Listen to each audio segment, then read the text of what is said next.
Hello everyone, today I will show you how to delete Snapchat messages the other person saved. And here's how it is done. Open the Snapchat app on your phone. From the camera screen, tap the chat icon at the bottom. Select the chat with the saved message.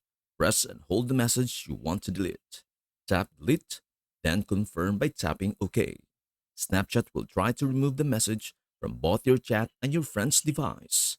Note, this might not work if they are using an older version of the app or have poor internet. Once confirmed, the message will be deleted, but your friend will see that something was removed. Repeat these steps for any other messages you want to delete. And that is everything you need to know about how to delete Snapchat messages the other person saved.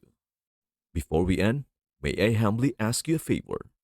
Please do like, share, and subscribe to our channel. This means the world to us. Thank you so much for watching. We hope to see you in our next video.